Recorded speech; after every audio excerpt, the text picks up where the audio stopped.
सूत्र होंगे। अब कौन कौन से होंगे, क्योंकि हर त्रिभुज का एरिया निकालने का अलग सूत्र होगा। स्टार्ट कर करके सबसे पहले मैं आपको लेता हूं एक समकोण त्रिभुज।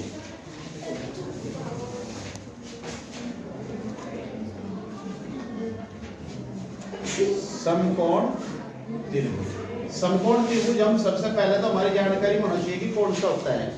ऐसा त्रिभुज जिसका एक कोण अवश्य ही 90 डिग्री का हो उसे समकोण त्रिभुज कहते हैं।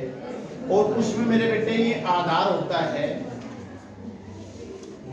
ये लंब, और जिसको हम अपने शब्दों में ऊंचाई बताएंगे,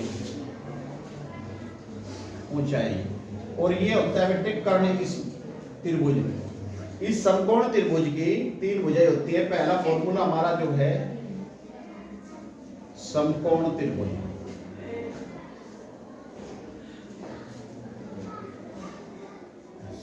पहले तो समकोण त्रिभुज की तीनों भुजाएं हम कैसे ज्ञात करते हैं, उसका रूल्स है ये कि कर्ण भुजा का वर्ग बराबर होता है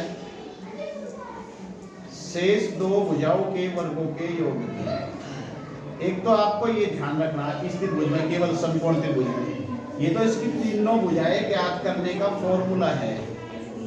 आपस में तीनों भुजाओं में क्या संबंध होता है ना, इसका ये ध्यान रखना बहुत जरूरी चीज है आपके लिए।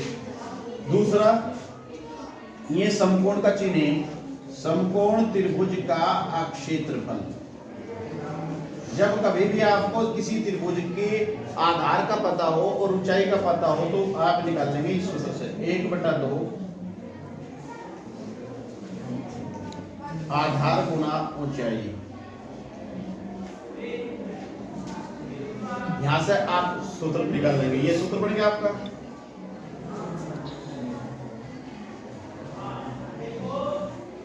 दूसरा आपका होगा मेरे बाबू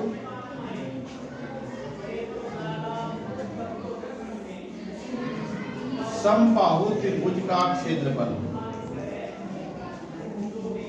समबाहु त्रिभुज किसे कहते हैं? ऐसा त्रिभुज जिसकी प्रत्येक भुजा समान माप की हो, जिसकी प्रत्येक भुजा समान माप की हो। मान लो यह भुजा भी ए है, या भुजा भी ए है, या भुजा भी ए है, तो आप क्या करेंगे? समबाहु त्रिभुज का क्षेत्रफल वर्गमूल 3/4 और भुजा का वर्ग। ये फॉर्मूला ध्यान रखेंगे। तीसरा है मेरे बाबू, दिखाई दे रहा है भाई? आप इधर ना लोग जाए। अगर इस त्रिभुज की किसी त्रिभुज की तीनों भुजाएं अलग अलग माप की हो, मान ले देखिए या ए भुजा, या बी भुजा, या सी भुजा, नाम कुछ भी हो सकता है ना। किसे बोल रहा है? विषम बाहु त्रिभुज का क्षेत्रफल। विषम बाहु त्रिभुज का क्षेत्रफल। इसका फॉर्मूला होता है मेरे बेटे ये, अगर डायरेक्ट फॉर्मूले की बात करें, S bracket S minus A, S minus B, S minus C.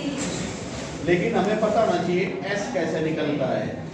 S ऐसा निकलता है कि तीनों भुजाओं को जोड़ेंगे, उस विषम बाहु त्रिभुज की तीनों भुजाओं को जोड़ेंगे, 2 से भाग दे देंगे, तो मेरे भाई ये फॉर्मूला विषम बाहु त्रिभुज का आपके पास ऐसा होगा। ठीक है, ये 3 सूत्र आपने त्रिभुजों के क्षेत्रफल के विषय में याद रखने। ठीक है।